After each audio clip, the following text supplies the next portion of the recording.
OK. Donc, bienvenue au cinquième laïus. On va discuter des intervalles de confiance aujourd'hui. Euh, mais avant de commencer, bravo pour le TP1. Vous l'avez soumis et il est presque tout corrigé. Donc, vous devrez recevoir votre note très bientôt, sûrement aujourd'hui au courant de la journée. Donc, on va faire un petit retour sur le TP1. Par la suite, on va voir les graphiques de distribution. Donc, on va reprendre les mêmes lois qu'on a vues la semaine passée et cette fois-ci, on va voir comment on peut les représenter dans une figure.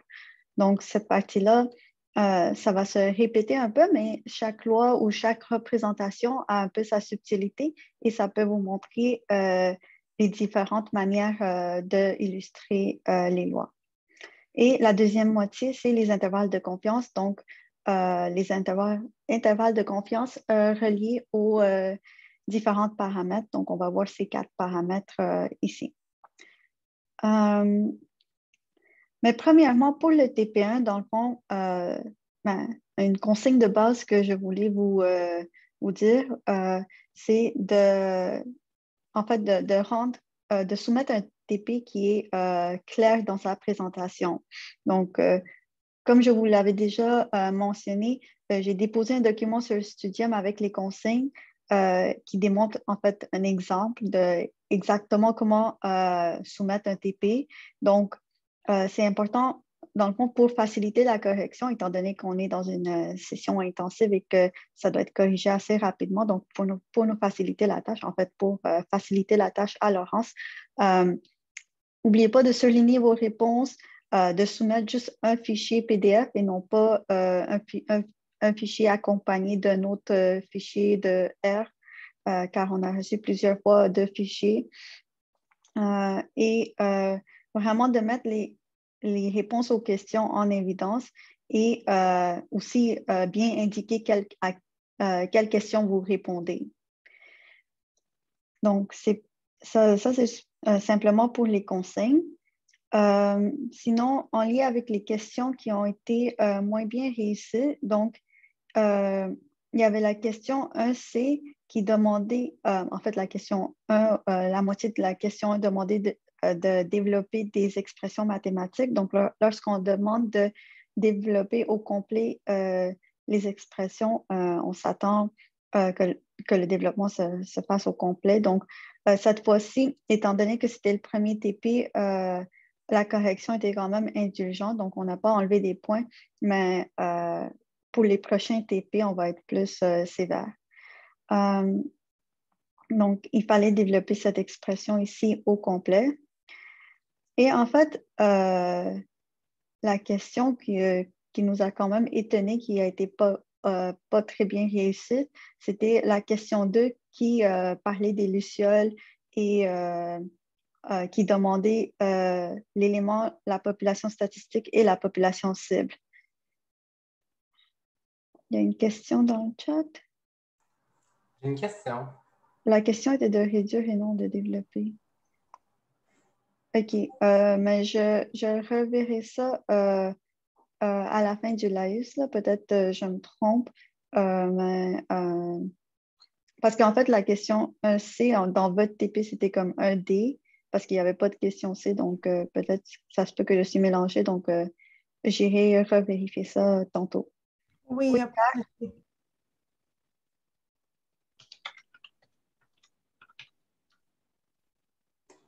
Oui, allô? oui. La question 1C était juste pas dans le devoir, comme, était pas Non, oui, c'est ça, c'est justement ça que je viens de dire que dans votre TP, il n'y avait pas de question 1C, je voulais dire la question 1D. OK. Mais je précise, je C'est suis vraiment pas. pas moins 3K x 1D, hein. C'est développé plutôt, puis c'était Oui, mais justement, vraiment. il fallait développer au complet, puis certaines personnes ne l'ont pas développé au complet. En fait, j'ai une diapo qui vous montre la réponse. Juste un instant.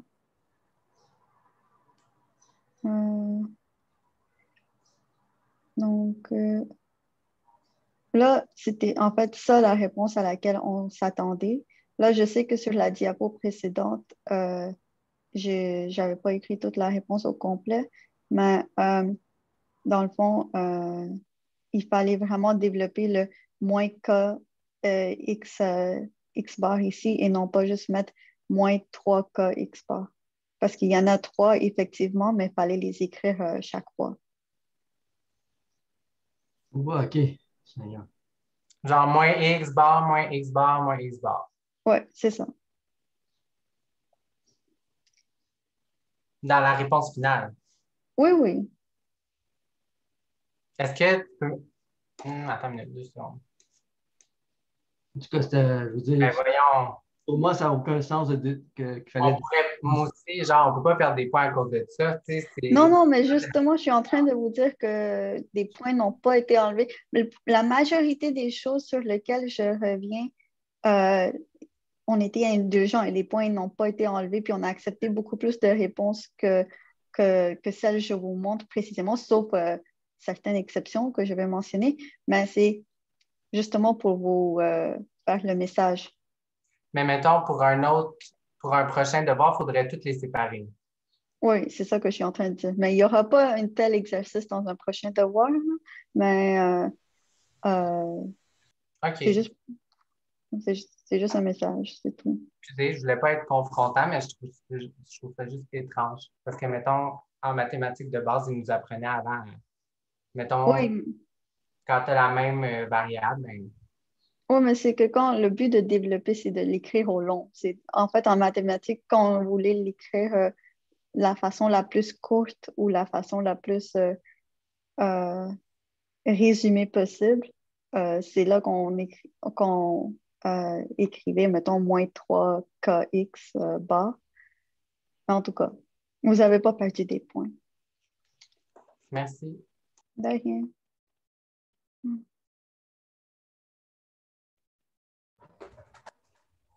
Donc, si on revient à la question 2, donc en fait, c'est cette question qui nous inquiétait un peu dans le sens qu'on était assez étonnés mais en fait, elle n'était pas très bien réussie. Et c'est quand même une question de base, dans le fond. Puis je ne crois pas que c'est ceux qui sont présents qui ont eu de la misère avec ça, mais plutôt ceux qui ne suivent pas le cours de manière synchrone, peut-être. Mais en tout cas, donc, ça disait simplement d'identifier l'élément, la population statistique, la population cible et aussi d'autres questions. Donc, ça parlait des lucioles, mais ici, ce que j'ai mis, c'est en fait la partie importante qui vous aligne vers la bonne réponse. Donc, dans le fond, ça disait dans le cadre de cette étude, vous visitez 50 parcs pris aléatoirement dans le sud du Québec au cours de l'été 2021. Donc, une fois sur place, vous avez noté les caractéristiques de plusieurs variables. Donc, ici, l'élément était un parc. Il y a plusieurs d'entre vous qui ont identifié l'élément comme les lucioles. Et oui, le premier paragraphe de cet énoncé parlait beaucoup de lucioles puis de leurs caractéristiques particulières. Mais il faut être capable d'identifier un élément dans une expérience.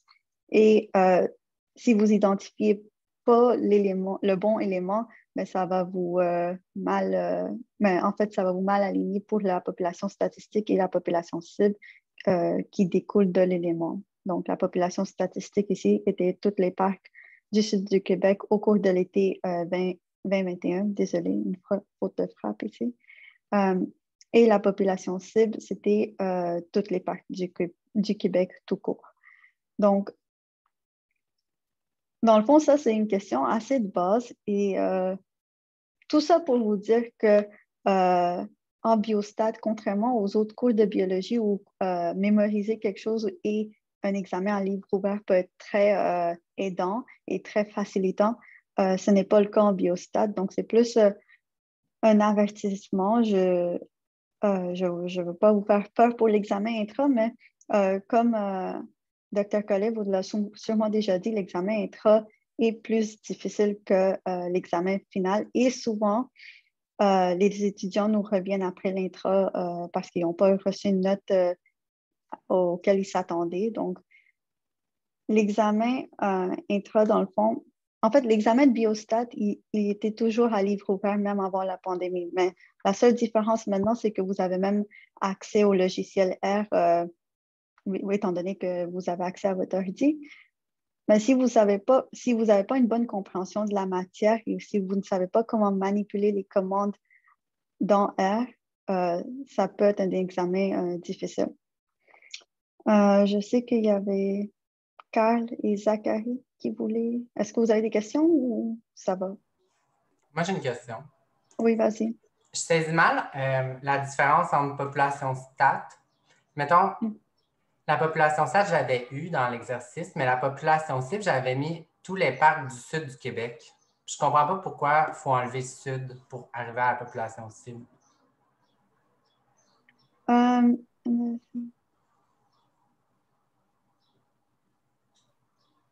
Mais parce que la première phrase ici, ça dit le but afin de mieux comprendre l'adaptation écologique et éthologique des lucioles présentes dans les parcs du Québec. Donc, le but de l'étude, c'est en fait de comprendre les parcs du Québec dans l'ensemble du Québec. Mais lorsqu'on va piger notre échantillon, on va se limiter au sud du Québec. Donc, la population cible, c'est comme l'idéal, ce qu'on voudrait, mais on se restreint selon nos ressources. OK, merci, c'est clair. Donc, ouais.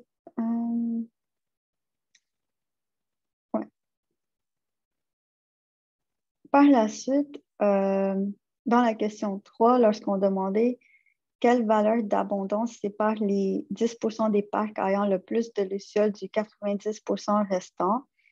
Donc, ici, il fallait utiliser la commande quantile et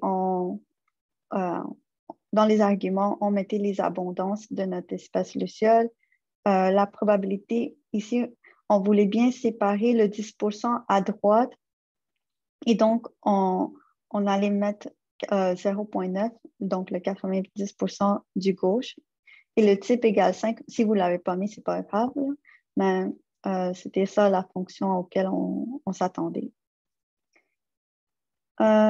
Oui.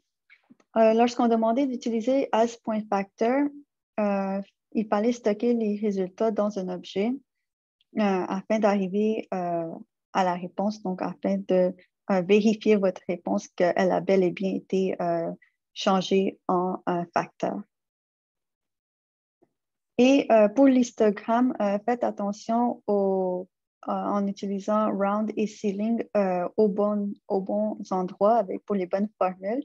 Donc, ici, on n'a pas enlevé de points parce que le résultat était le même, mais avec la formule de Sturge et Yule, vous utilisez round parce qu'on arrondit de façon standard. Et lorsque vous calculez l'étendue des classes, vous utilisez ceiling. Le boxplot, il n'y a pas de titre d'axe en abscisse. Aussi, utiliser des thèmes précis pour le boxplot dans le sens que lorsque vous faites référence aux données qui sont présentes dans la figure, au lieu de dire les petits ronds vides ou les ronds en dehors des moustaches, ça s'appelle des données extrêmes ou des données tout court. Mais on n'a pas enlevé des points ici non plus. Plusieurs d'entre vous ont utilisé la fonction is.na pour remplacer le na qui se retrouvait sur la 10e ligne de température dans le tableau luciole. Ici, ça ne posait pas de problème puisqu'on avait juste un seul na qui était sur la 10e ligne. Mais si on avait eu plusieurs na, ça aurait toutes les remplacées et ce n'est pas toujours ça qu'on souhaite faire. Donc, la façon la plus directe de faire ça, c'est avec, en fait, pour aller chercher notre colonne température dans le tableau luciole à la position 10 et juste mettre un signe égal ou une flèche avec 14,68. OK. Donc ça, c'était le retour sur le TP1. Donc, pour le TP2, assurez-vous de suivre les consignes et aussi, en fait, les TP sont des bons exercices pour les examens. Donc, continuez de jouer avec R parce que c'est vraiment en faisant plein de commandes et en essayant avec des essais-erreurs que vous allez mieux apprendre et comprendre les fonctions et les manipulations. Donc, je vais juste faire j'ai juste une diapo sur les degrés de liberté. Donc, c'est quand même un concept un peu abstrait, donc je vais essayer de rendre ça plus concret. Donc, avant de parler des graphiques de distribution, on va juste revoir ça. Donc, en anglais, ça s'appelle Degrees of Freedom et ça réfère au nombre d'éléments indépendants. Donc, le nombre d'observations dans les données qui sont libres à varier lors de l'estimation des paramètres statistiques. Donc, généralement, c'est le nombre d'observations moins le nombre de relations entre ces observations. Donc, ici, on a un jeu de données avec un n égale 3. Donc, c'est le nombre de pommes que possède chaque personne. Ici, on a une personne avec 5, une deuxième personne avec 10 et une troisième personne avec 15. Donc, on sait qu'il y a 3 chiffres ici et la moyenne de ces chiffres est de 10. Et donc, si on fait un centrage, on va voir, on sait qu'il y a 3 chiffres. Donc, dans le centrage, donc on soustrait la moyenne de nos données. Donc, ici, ça nous donne moins 5. Ici, ça nous donne 0. Et la somme de ces déviations doit être égale à 0. Donc, ça veut dire que vu qu'on connaît ces 2 chiffres, le troisième chiffre est restreint et limité à une valeur. Donc, étant donné que la somme doit être égale à 0. Donc, ce dernier chiffre ne peut pas être n'importe quel chiffre. Donc, il n'est donc pas libre à varier et il n'est donc pas inclus dans nos degrés de liberté. Donc, dans un système avec 3 observations, on a donc 2 observations qui peuvent être n'importe quel chiffre arbitraire, mais si les données doivent respecter une équation, la troisième observation ne peut pas être n'importe quelle valeur. Donc, c'est pour ça, souvent en statistique, le degré de liberté va être n-1. Donc, là, on va voir les graphiques de distribution des différentes lois. Donc, on va commencer avec la loi binomiale. Donc, on avait vu la commande des binômes la semaine passée. Et cette fois-ci, on va le représenter graphiquement comme vous le voyez à droite ici. Donc, avant de rentrer dans le plot, on va simplement on va calculer les probabilités. Donc, étant donné que c'est les probabilités qu'on veut représenter sur notre graphique. Donc, ici, ce qu'on fait, c'est qu'on a créé un objet P0.4 dans lequel on a placé la fonction des binômes. Donc, cette fonction, le premier argument de cette fonction est en fait la séquence de chiffres dans lesquels on veut aller chercher nos probabilités. Donc, on a utilisé une commande séquence. Le premier chiffre, c'est où on commence, le minimum. Le deuxième, donc ici, c'est 0. Et on va jusqu'à 4 avec des pas de 1. Donc, c'est ça que ça veut dire. Donc, de 0 à 4 avec des pas by égale 1, c'est des pas de 1. Avec un nombre d'essais de 4 et une probabilité de 0,5. Donc, par exemple, ici, si on voulait savoir la probabilité d'avoir une fille lorsque une famille a 4 enfants, donc la probabilité d'avoir une fille, c'est de 0,5. Le 4 ici, c'est le nombre d'essais, donc 4 enfants. Donc, ici, la première probabilité qu'on a, donc celle-là ici, c'est la probabilité d'avoir 0 filles, d'avoir une fille, d'avoir 2 filles. Donc, évidemment, d'avoir 2 filles a la probabilité la plus élevée de 0,5. 38, car on a une probabilité de 50% d'avoir une fille. Donc, sur 4 enfants, on aura le scénario le plus probable est d'avoir 2 filles. Par la suite, avoir 3 filles et avoir 4 filles. Donc, c'est ça que ça représente, ces probabilités. Et par la suite, si on veut mettre ces probabilités sur un graphique, on utilise la commande plot. On met le premier argument, c'est celui qui représente notre axe des X. Donc ici, on le fait simplement par la commande séquence. Donc, c'est la même commande qui est présente ici. Par la suite,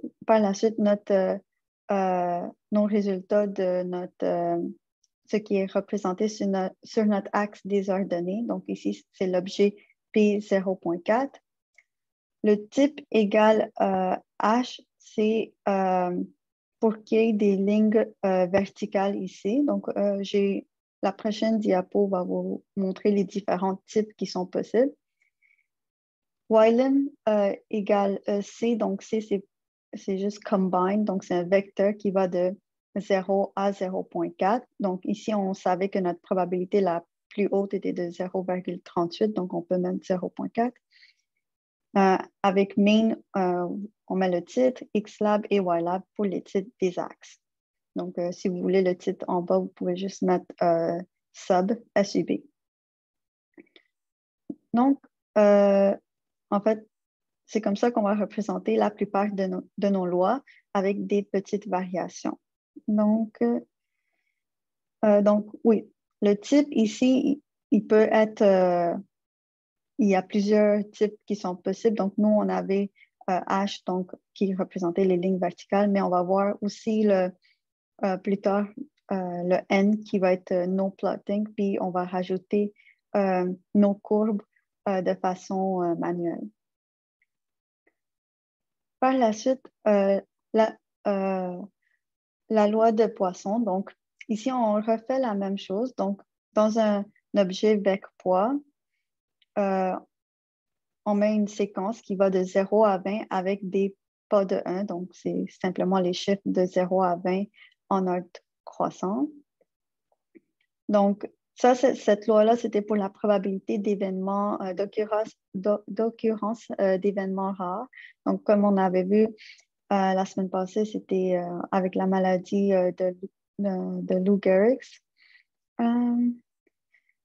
Donc, lorsqu'on met cette séquence de chiffres dans des poids avec un lambda de 4, donc ici, on a simplement choisi un lambda de façon complètement aléatoire pour le but de l'exemple.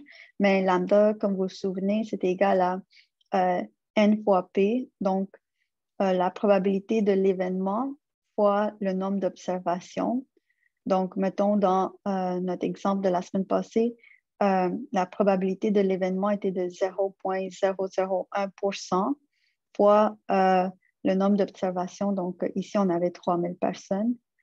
Et ici, on voulait calculer la probabilité de rencontrer exactement 6 personnes avec cette maladie avec le lambda correspondant. Donc, encore une fois, on utilise la fonction plot. On met nos données de l'axe des X, donc vec poids, donc la séquence de ces chiffres qui vont de 0 à 20. Le déploie, donc nos probabilités qui vont être représentées sur l'axe des Y et par la suite le titre, toujours des lignes verticales, donc type égalage. Le Ylem, c'est simplement pour délimiter notre axe Y, donc ici on va de 0 à 0,25 et les titres de nos axes.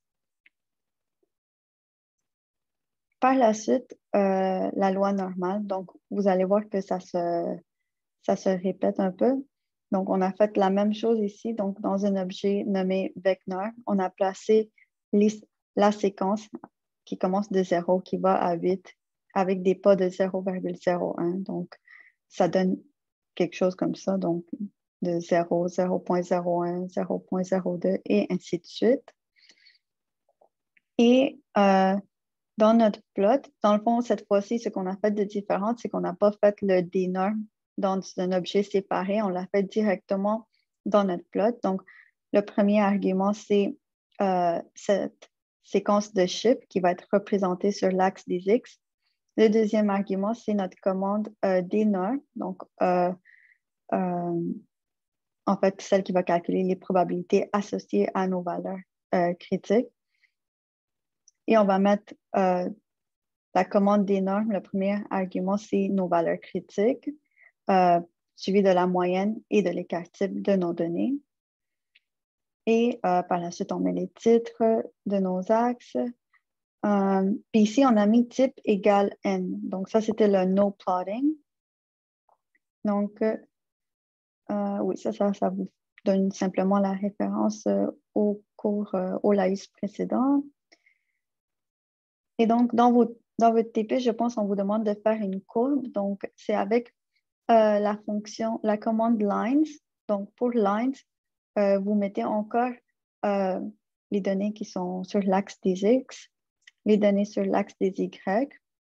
Et col égale red, ça va simplement être la couleur de la courbe. Donc, ça va représenter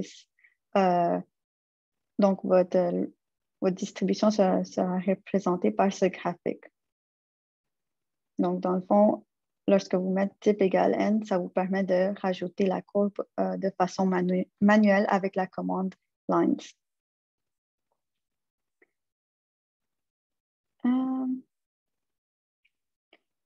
Donc, ici, c'est toujours la loi normale, sauf que c'est un exemple avec le tableau sport que vous connaissez déjà. Donc, ici, ce qu'on a fait, c'est que dans un objet nommé vect, on a placé, on a utilisé la commande séquence pour avoir les chiffres qui vont être présents sur l'axe des X, donc nos données indépendantes. Donc, ici, ce qu'on voulait représenter, c'est les valeurs de stress, donc le minimum au maximum avec des pas de 1. Donc, on a utilisé notre colonne stress du tableau sport. Le minimum était de 16, le maximum était de 89 et on a pris des pas de 0.1 en faisant by égale 0.1. Donc, ça fait 16, 16.1, 16.2 et ainsi de suite. Donc, ici, mais par la suite, on a fait plot avec notre axe des X. Sur Y, on utilise la commande des normes avec ce même objet vect et la moyenne et l'écart type. Donc, dans le fond, ce graphique, ça nous permet de dire quelle est la probabilité de rencontrer un sujet dont la valeur de stress est égale à X. Donc, encore une fois, ici, on a fait type égale n, donc pour no plotting, et lines, donc la même commande que la diapo précédente avec les valeurs sur l'axe des X, l'axe des Y, donc ça, c'est les mêmes X et Y qui se retrouvent dans plot, et la couleur rouge, donc ça donne un graphique comme ça. Pour votre TP, je pense que vous avez à produire un histogramme. En fait, il y a une question où vous devez produire un histogramme avec une courbe dans le même graphique. Donc, c'est une figure avec des barres d'histogramme et une courbe comme ça. Donc, pour ça, vous devez utiliser, en fait, ici, je vous donne un indice. Là. Vous devez utiliser la commande hist. Donc, c'est les mêmes étapes que vous connaissez déjà avec la règle de Sturge-Liouville et vous devez déterminer le nombre de classes avec l'étendue. Et vous allez ajouter la courbe comme ça avec la command lines. Mais assurez-vous de bien indiquer fréquence égale false dans votre plot pour que votre courbe puisse s'afficher. Donc, étant donné que qu'on va afficher mais en fait, ça nous permet d'afficher la courbe sur la même échelle que votre histogramme. Donc, inspirez-vous de ce diapo pour faire cette question dans votre TP. Excuse-moi, j'ai une question. By, c'est pour, dans nos cas, by, c'est égal à étendu? C'est le même qu'étendu ou non? Comment on choisit le by? By, c'est en fait simplement quelle valeur de... comme, dans le fond, au lieu d'écrire toute la séquence des chiffres, donc au lieu d'écrire 16, 16.2 jusqu'à 89, c'est très long. Donc, la séquence, la commande séquence ici, ce que ça permet de faire, c'est de mettre le chiffre à laquelle vous voulez que ça commence, le chiffre à la fin et de combien de pas on prend. Donc, par combien on augmente à chaque fois. Oui, je comprends pas. Je comprends, mais je comprends pas. Dans le TP, j'ai mis juste 3, by de 3 comme étendu. Oui. Mais il donne erreur. OK, mais on se reparlera pendant la séance d'aide parce que faudrait que je regarde votre console. Ça va être plus facile avec un partage d'écran tantôt. D'accord, merci. Dans le chat, je n'ai pas compris, on met ist en plot. Non, non, vous ne faites pas, dans le fond, pour faire un histogramme, vous utilisez la commande ist au lieu de plot et vous allez avoir votre histogramme, un peu comme dans le TP1. Et par la suite, vous utilisez lines, la commande lines, pour ajouter une ligne sur votre histogramme.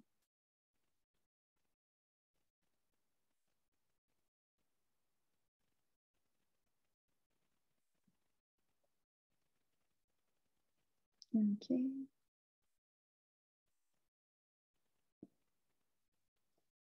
OK, donc par la suite, on continue avec le même exemple. Donc, si on veut la loi normale, mais cette fois-ci centrée réduite, la seule commande qu'on ajoute à notre commandeur précédent, c'est en fait scale, qui nous permet de centrer réduire nos données de façon automatique.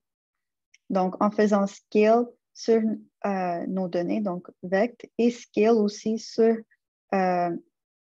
cette séquence de chiffres, dans le fond, on centre et on réduit nos valeurs de X et Y. Ça nous permet d'illustrer les mêmes données, mais cette fois-ci avec la loi normale centrée réduite. Donc ici, on n'indique pas de moyenne ou de écart-type parce que par défaut, lorsque c'est centré réduite, la moyenne est de 0 et l'écart-type est de 1. Donc, la loi du qui carré, donc ici, encore une fois, c'est la même chose. On a nos données de l'axe des X, donc nos valeurs critiques dans le fond, vont de 0 à 100 avec des pas de 1. Et avec plot, on met notre premier argument qui est les chiffres correspondant à l'axe des X. Par la suite, avec des chez Q, on applique notre loi de qui carré sur ce objet. Ici, on a choisi complètement arbitrairement un degré de liberté de 5 et on rajoute nos titres. Et on a fait type égale n pour nos plotting. Donc, ça veut dire qu'on ajoute nos courbes de façon manuelle avec lines. C'est ce qu'on a fait ici. Mais on peut aussi ajouter plusieurs courbes sur le même graphique. Donc, c'est toujours avec la commande lines et on met nos données X. Donc, dans ce cas-ci, on a utilisé les mêmes données, donc la même séquence de chiffres allant de 0 à 100 avec des pas de 0.1. On a appliqué la même fonction, la même loi, donc calculer les probabilités avec la même loi de qui carré, mais on a changé les degrés de liberté. Donc, lorsqu'on n'indique pas de couleur ici dans la première commande lines, par défaut, R prend la couleur noire. Et ici, on a indiqué rouge, donc la deuxième courbe est rouge. Et la commande texte permet d'ajouter les indications qui nous permettent de repérer qu'est-ce que représente la courbe. Donc, dans la commande texte, on met labels égales et entre guillemets, on place ce qu'on veut qui est affiché. Donc, ici, par la suite, les chiffres qui suivent sont en fait les coordonnées qui se retrouvent sur les graphiques. Donc, c'est un peu par essai-erreur qu'on les détermine. Donc, ici, c'est 10,0.15. Donc, c'est 10 sur l'axe des X et 0,15 sur l'axe des Y. Et pour le 10 degrés de liberté indiqué ici, c'est 16 sur l'axe des X, donc 16, et 0,09. Donc ça se fait, c'est un peu essai-erreur, puis vous voyez si c'est bien placé sur votre graphique et vous ajustez en conséquence. Et finalement, la loi de Fisher, donc encore une fois, c'est la même chose. On a pris un vecteur qui contient une séquence de chiffres qui va de 0 à 5 avec des pas de 0,05. Et avec notre commande plot, on met nos données de X. Avec DF, on calcule les probabilités selon la loi de Fisher pour les valeurs présentes dans notre objet VecF, donc qui va de 0 à 5, avec des degrés de liberté de 1 et de 5, donc choisis complètement aléatoirement ici. Et encore une fois, on a fait la même chose avec type égal n, donc pas de plotting, et on a ajouté les lignes et les textes de façon manuelle ici. Donc, ces graphiques permettent d'illustrer la probabilité pour une gamme de valeurs critiques, dans le fond.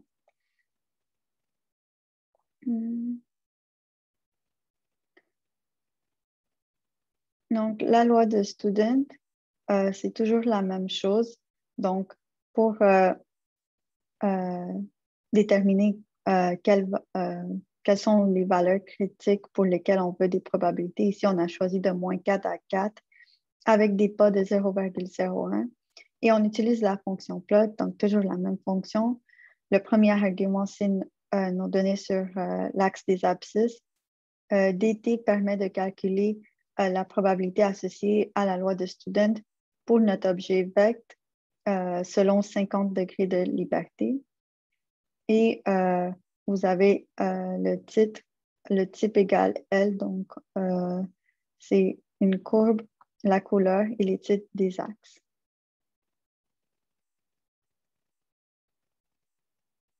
Donc ça illustre, ça donne la densité des probabilités selon la loi de Student, selon 50 degrés de liberté.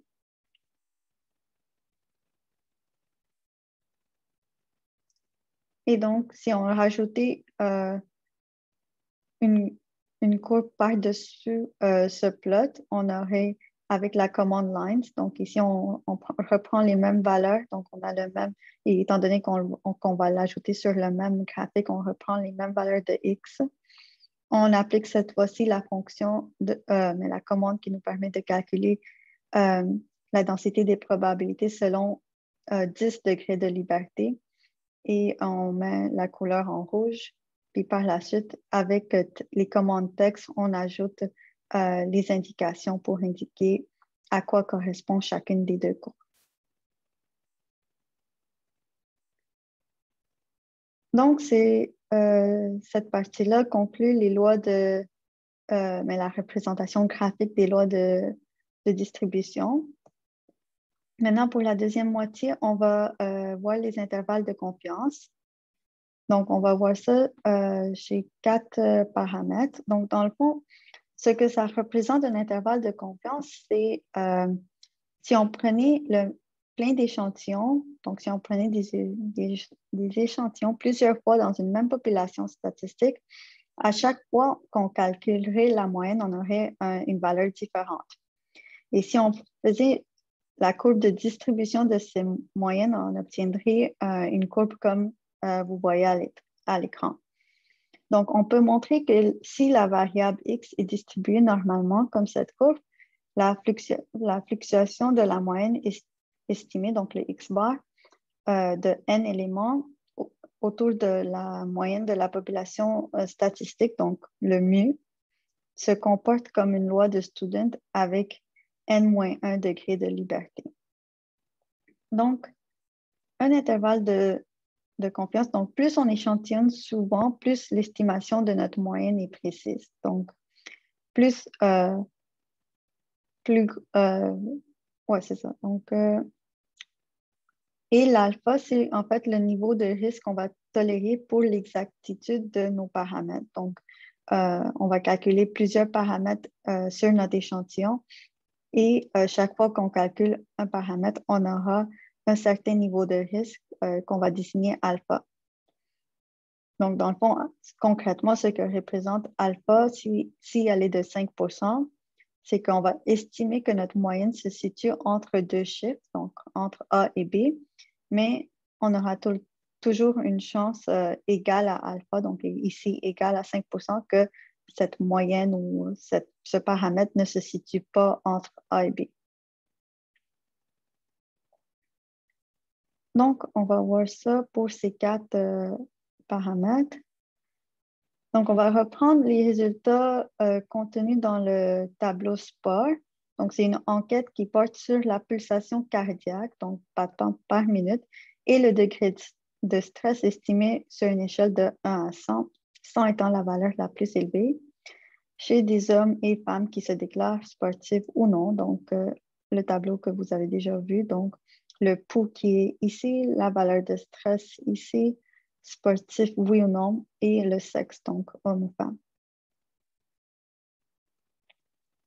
Et ce qu'on veut, dans cet exemple, ce qui nous intéresse, c'est que est-ce que la moyenne des pouls des hommes et des femmes diffère-t-elle significativement pour un seuil de risque statistique, ici alpha égale 0,05. Donc, on veut savoir si le pouls des hommes et des femmes diffère. Donc, il y a 2 façons de répondre à cette question. Donc, la première façon, c'est un test statistique T de student. Ça, on va le voir ça plus tard, puis on va voir plusieurs autres tests au courant de la session. Mais on peut aussi vérifier si les intervalles de confiance se chevauchent. Donc, on peut calculer l'intervalle de confiance à 95%. Le 95% vient du fait qu'on tolère un alpha ici de 5%. Donc, on calculerait l'intervalle de confiance à 95% de la moyenne de la variable pouls des hommes et on ferait la même chose chez les femmes avec la même variable.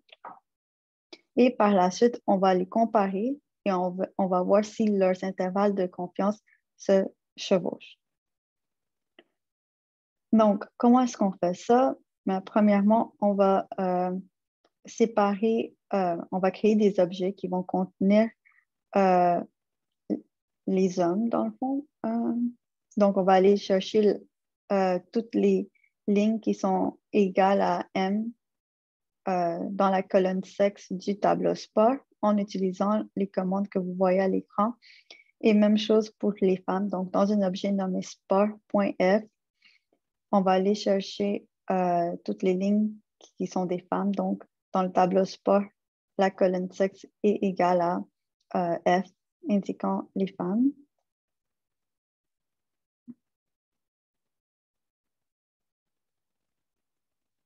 Et OK.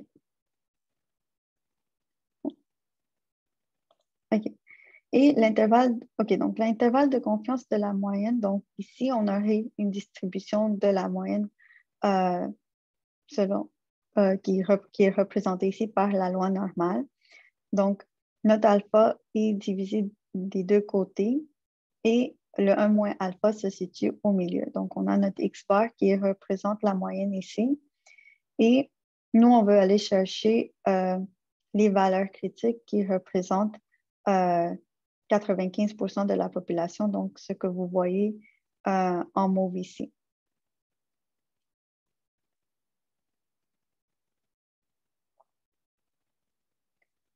Donc ici, on vous donne simplement la formule pour l'erreur type, mais c'est pas, c'est en fait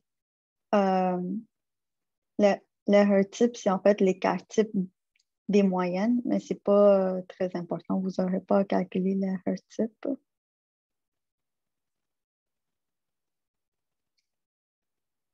Donc, comme on a déjà fait, on va séparer les hommes et les femmes.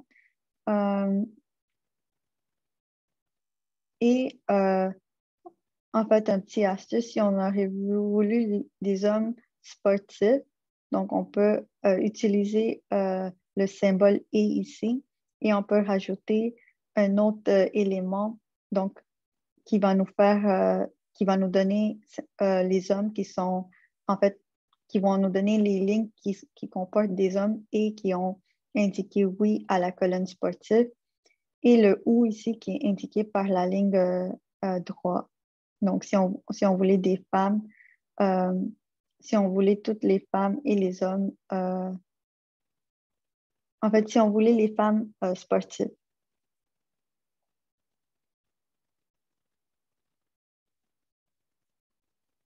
En fait, ça nous donnerait toutes les femmes et toutes les sportifs, peu importe s'ils sont hommes ou femmes.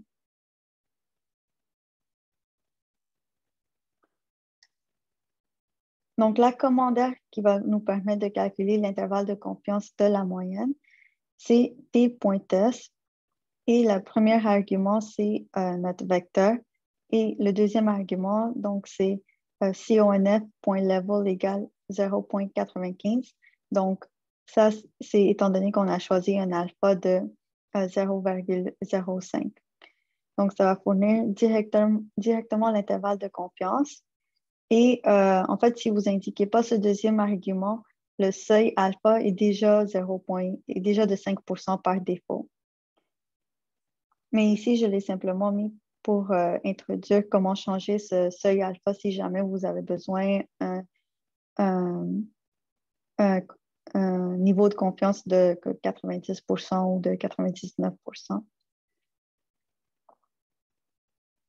Et ici, on représente encore mu, qui est la moyenne de notre population statistique avec X bar qui se situe en plein milieu et donc qui se comporte comme une loi de student.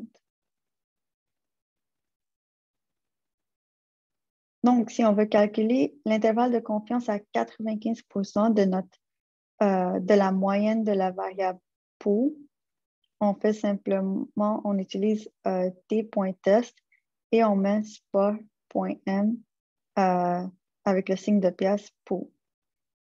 Donc, ici, ça va nous donner l'intervalle de confiance qui est entre 66,5 et 69,7 battements par minute. Et de façon mathématique, on l'écrit soit comme cette première façon, donc l'intervalle de confiance à 95%. Il faut bien indiquer ici le 95% parce que les valeurs changent en fonction du niveau de confiance et on met les deux valeurs qu'on a retrouvées.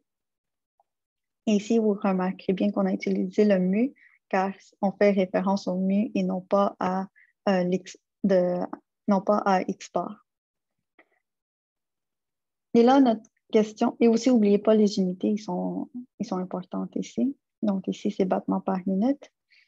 Et là, notre question, c'était est-ce que cette moyenne du pouls des hommes diffère celle des femmes?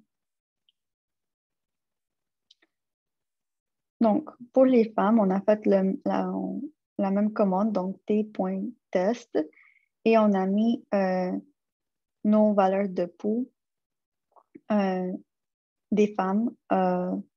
Donc, l'objet qu'on a, en fait, on est allé chercher la colonne pouls dans sport.f, donc sport.f qui contenait seulement les lignes correspondant aux femmes.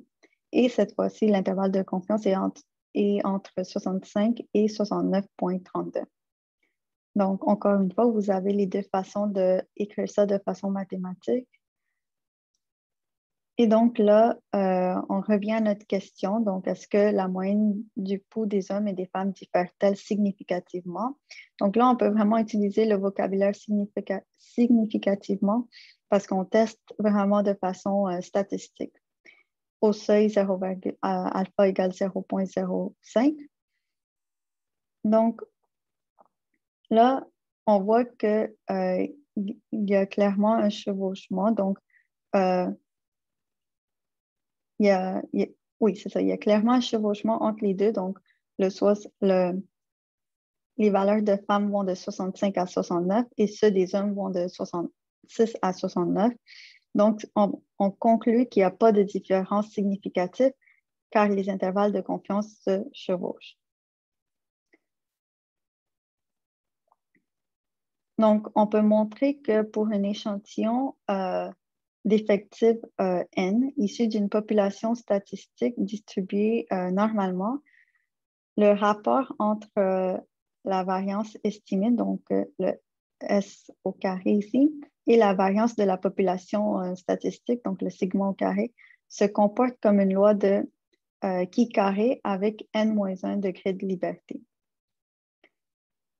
Donc, c'est ça qu'on veut représenter ici, que pour le paramètre de la variance, on va utiliser la loi de chi carré. Ouais, c'est pas mal ça. Donc, sigma au carré se comporte comme une loi de chi carré, c'est ce que je viens de dire. Donc, pour le calcul, on a besoin de l'effectif de l'échantillon, la variance estimée des données, donc ça va être la variance qu'on calcule, la valeur critique du chi carré pour laquelle il y aura alpha sur 2 chances qu'un chi carré soit supérieur à cette valeur critique pour un certain nombre de degrés de liberté. Donc, ça va être la borne inférieure ici, parce qu'on va diviser avec un plus gros chiffre, et notre borne supérieure qui va être le 1 moins alpha sur 2.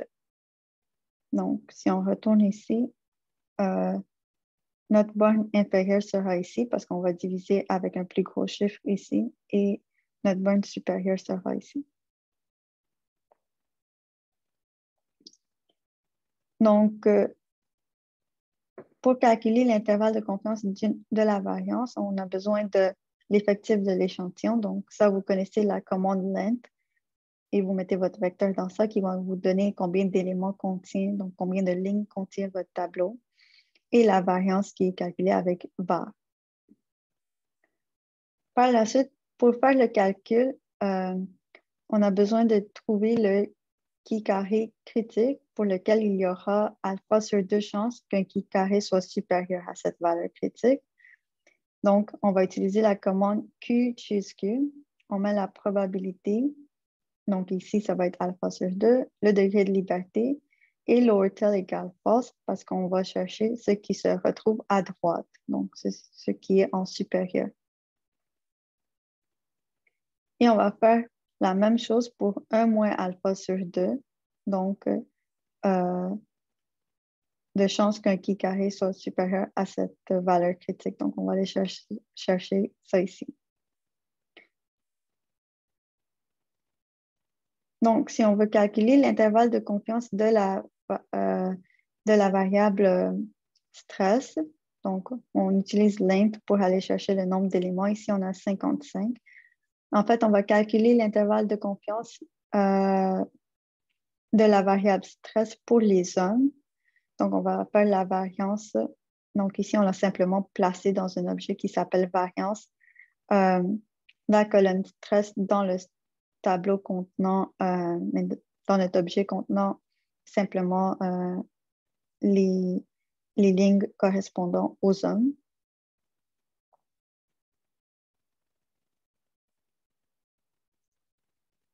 Donc, ici, on a notre N et notre variance. Et pour chercher nos deux chi carré, nos deux valeurs critiques sur la loi de chi carré, pour le chi carré supérieur, on utilise la commande Q choose Q. Si on a 1 moins alpha sur 2, donc 1 moins l'alpha ici est 0,05, donc c'est égal à 0,025 de chance qu'un chi carré soit supérieur à cette valeur critique pour n-1 degré de liberté, donc n-1, donc 55-1, et lower tail égale false.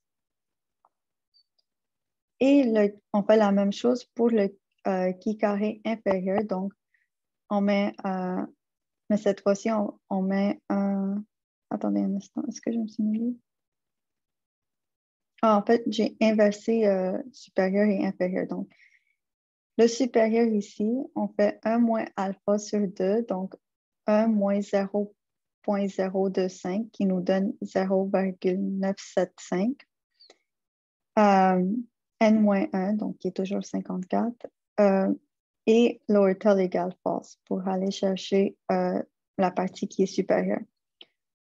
Le qui carré inférieur, on fait alpha sur 2, donc 0,025, n-1, donc 54, et lowertail égale false. Donc, ça va nous donner 76,19. On peut aussi faire lowertail égale true si on inverse les probabilités dans le fond.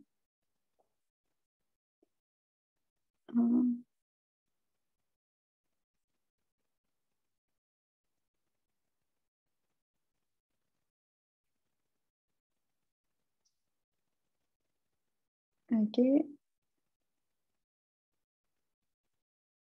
Et par la suite, on calcule, on complète notre calcul, donc on fait n-1 fois la variance divisé par nos qui carrés inférieurs et supérieurs, donc ce qui est représenté par ces formules encadrées en jaune.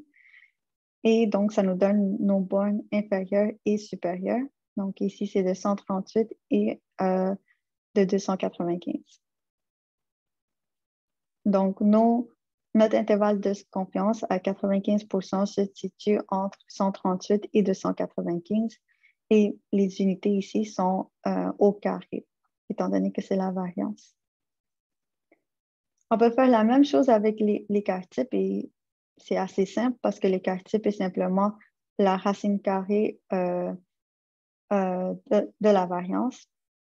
Donc, on peut simplement utiliser la fonction calculatrice de racine carrée, donc qui est SQRT dans R, des bornes inférieures et des bornes supérieures qu'on a calculées à la diapo précédente. Donc, ici, notre écart type à 95%, donc le sigma ici, se situe entre 11 et 17. Donc, si on admet que l'intervalle de confiance de la variance pour les femmes est égal à un intervalle de confiance à 95% entre 76 et 167, peut-on dire que le stress est significativement moins variable chez les femmes que chez les hommes? Pourquoi? Donc, quand on fait référence à la variabilité de nos données, on se réfère à la variance et à l'écart type. Donc, pour les femmes ici, on a dit que notre variance se situe entre 76 et 167. Et si on fait la racine carrée de ces deux chiffres, on obtient l'écart type. Donc ici, on a de 8 à 12. En fait, l'intervalle de confiance de l'écart type est de 8 à 12 pour 95% de confiance. Et chez les hommes, l'intervalle de confiance de l'écart type se situe entre 11 et 17 à 95% de chance. Donc, est-ce qu'on peut dire que le stress est significativement moins variable chez les femmes que chez les hommes? Donc, en fait, on ne peut pas car les intervalles de la variance se chevauchent et donc les variances ne diffèrent pas significativement et les écarts types non plus ne diffèrent pas significativement car il y a un chevauchement. Donc, chez les femmes, l'écart type va de 8 à 12 et chez les hommes, ça va de 11 à 17. Donc, il y a clairement un chevauchement. Et la même chose pour la variance. Donc, ce qu'on veut simplement dire par chevauchement, c'est que les deux courbes se superposent à un certain endroit. Donc, lorsqu'il y a un chevauchement, ce n'est pas significativement différent l'un de l'autre au seuil alpha. Donc, il faut tout le temps, étant donné qu'on cherche un chevauchement, il faut tout le temps un intervalle, deux intervalles de confiance pour les comparer. Et il faut qu'ils soient au même seuil alpha.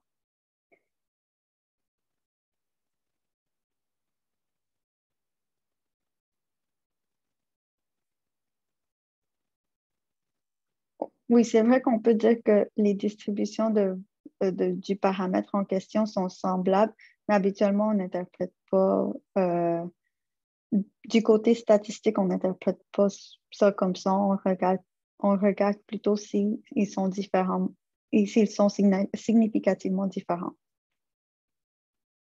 Et finalement, l'intervalle de confiance d'une proportion, donc, on va utiliser un exemple ici. Donc, un sondage réalisé sur 1000 personnes nous apprend que les partisans listés d'adresse récolteraient 15% des voix alors que le parti pris en récolterait 25%. Quel est l'intervalle de confiance à 95% du sondage pour chaque parti en admettant un échantillonnage représentatif? Donc, ici, on a un pourcentage. Un pourcentage, c'est une proportion. Donc, on va utiliser la loi binomiale lorsqu'il y a deux résultats possibles, comme on a vu la semaine passée avec pile-face ou la naissance d'un garçon.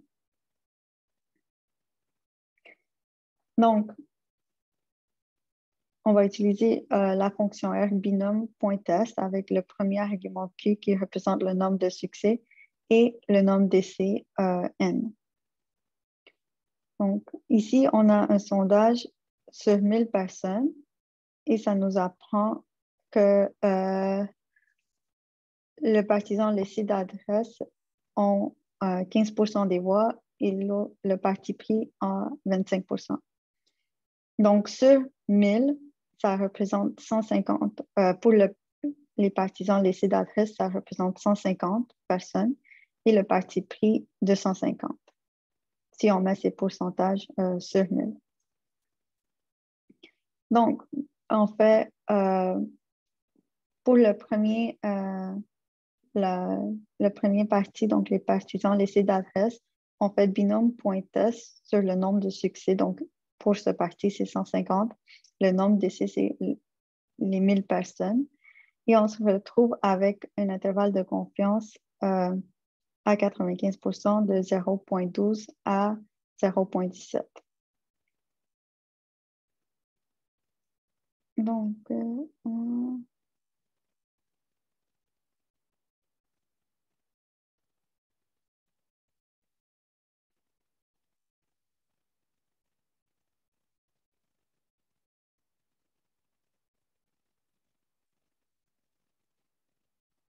par la suite, on fait la même chose. En fait, oui, j'ai oublié de dire que ces chiffres sont des pourcentages. Donc, il s'agit en fait de 12,8% et 17,4% pour permettre de comparer avec le 15% qu'on avait initialement. Donc, on fait la même chose, la même commentaire avec 250 pour le parti pris. Et cette fois-ci, on se retrouve avec 22,34 et 27,80 comme borne supérieure et inférieure de notre intervalle de confiance.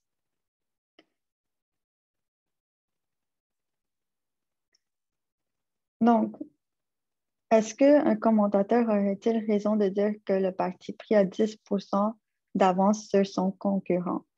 Donc, on peut analyser ça selon les intervalles de confiance qu'on a. Donc, le premier qui va de 12 à 17 et le deuxième qui va de 22 à 27. Donc, en fait, la réponse, la valeur de 10%, donc le 10% vient du fait qu'on avait 15 et 25 dans notre échantillonnage initial. Donc, mais elle n'a pas de sens particulier. Et si on aurait pris un autre échantillon issu de la même population statistique, on aurait eu des valeurs différentes.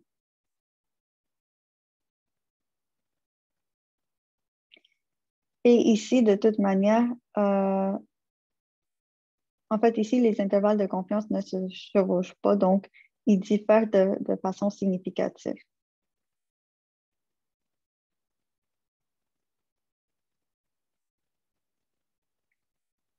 Et si les intervalles auraient chevauché, il n'y aurait pas de différence significative. Oups. OK.